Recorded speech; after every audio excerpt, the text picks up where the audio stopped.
Hey, what's up guys? Coach A here, Alcinith, your online trainer and in-gym trainer as well. So today what we're going to look at is some split squats, and I'm going to take you through some variations as well as some regressions to the movement as well some progressions when you're ready to move on from the basic split squat. First thing is, what is a split squat? Obviously here in this video, I'm showing you the split squat. The idea here is to keep your chest proud and your back flat, your abs engaged, and you need to drop your knees straight down and straight back up. The weight of your feet have to be more in the front foot, in the heel versus the toe, and that back toe has to be propped up. That back foot needs to be propped up on the toe so that you can drop straight down and come straight back up. I'm showing you both the right and the left sides.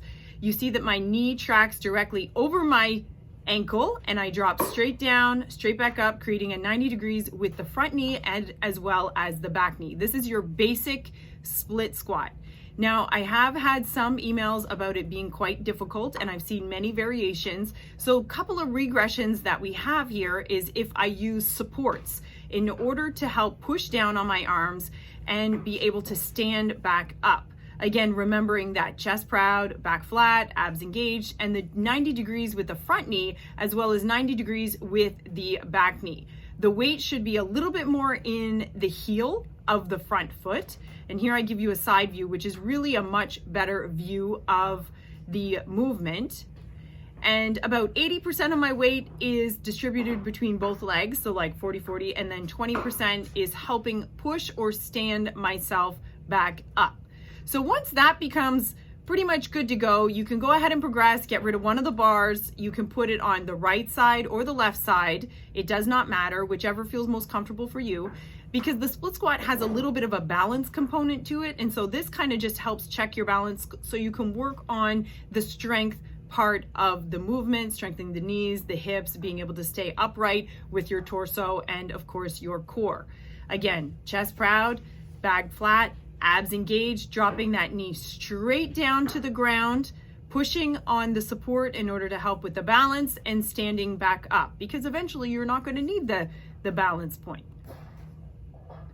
So a quick little trick here that I have is, if you take a knee, in terms of sports, we said like take a knee, meaning take a break. If you go ahead and take a knee, you have a 90 degrees in the front, 90 degrees in the back, drive that toe into the ground, and then you go ahead and stand straight back up.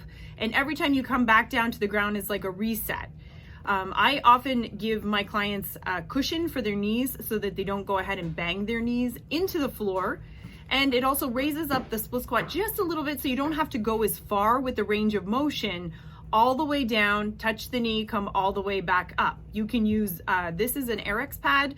You can use that, or you can use some of the ab pads that are at the gym, or else you can use a mat folded up or a yoga mat folded up, and then you can start piling them up as needed. Even if all you have is a yoga block, that's going to work well as well. So you just go ahead and put the yoga block under your knee, drop your knee down, slowly reset, and then stand back up.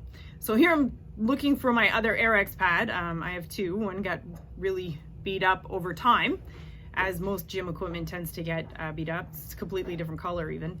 And this raises up the knee just a little bit more. So if you need more support, shorten the range of motion, it's going to make the exercise a little bit easier for you so that you can go ahead and build up strength in this positioning, and that you're able to progress it by pulling out the RX pad, go down to one, and then, obviously removing the RX pad altogether, or using some of the other techniques such as the Goblet equalizer with 1 bar or 2 bar support. You can also use a chair at home or a tall couch, or if you're in between, your countertops, and sometimes you have a space in between your countertops, that will work well for regressions as well.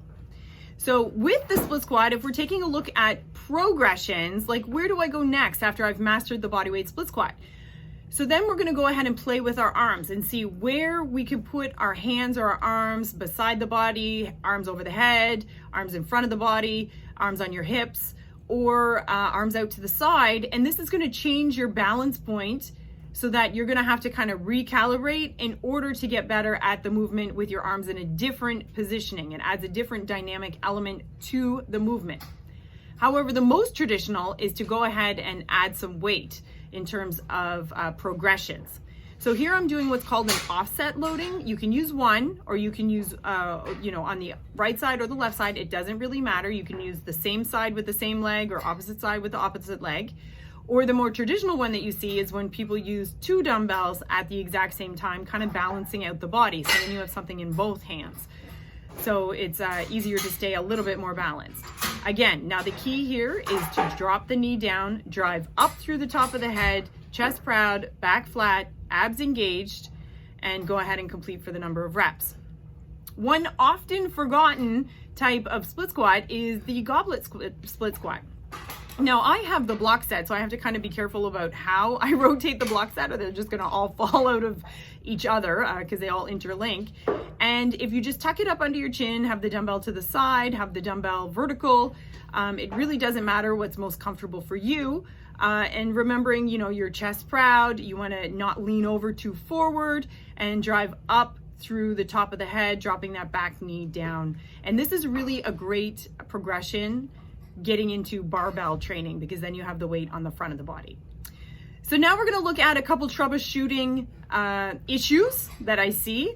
One is the excessive forward bend at the hips, thinking that you're moving the lower half of the body, and which you're actually doing more of a deadlift type motion. So you're going to feel this really hard in the lower back. And again, the solution to this one is you have to drop the knee down, and actually the torso stays relatively still or calm at the hip in terms of torso flexion, extension. There's not really a lot of that going on in the split squat. It's just simply up and down. The next one is the excessive forward knee bend forward, where you almost get this rocking motion back and forth. And this one, a lot of people report difficulty feeling pain in their knees, in the entire knee area, even in the quad. And this would be the reason why, because all of your weight is being shifted forward on one leg. So again, you got to maintain that upright posture, drop your knee down, and where you're probably going to feel it more so than in the quad of the lead leg is probably in the quad of the what you would consider the non-working leg, because you're basically stretching out the quad while you drop that knee down. And we tend to sit a lot, we tend to get really tight. So the next one is too short of a lunge. It's very narrow and with an excessive forward lean. And the solution to this is just open up your lunge just a little bit more, weight through the heel of the front foot, through the toe of the back foot, and you can go slow and controlled until you feel that you have a good grasp on the movement in terms of stability and also the coordination of the movement. The last one, or the fourth one, that I often see is an excessively long lunge with a little bit of a forward hip thrusting type motion forward with the excessive knee bend. And a lot of times you can really feel the stretch in the hip flexors. And if you happen to have really loose joints, this is not exactly the best place for you, especially if you're trying to build up some strength. So again, maybe starting from the bottom up versus working from the top down is going to be a better structure for you to learn this movement pattern, dropping the knee down and driving straight back up, through your head and through the heel in the front, and obviously in the toe in the back. That's it for me. That's split squats explained, some regressions, so some supports. I use Lebert equalizer. You can always use a chair, either 2 or 1 at the side of the body, and then also some progressions in terms of arm positioning to add more intensity without adding any more load. You can use dumbbells, you can use offset loading, and you can also use the goblet style split squat. Coach A, Allison your online trainer and in-gym coach. If you've liked this video, obviously give it a thumbs up. And for sure, if you have any questions or comments, feel free to read it below. I'm going to go type up the description so you know all of the things that I've covered in this video and ways that you can progress or regress your split squats in the terms of your programming. Happy training.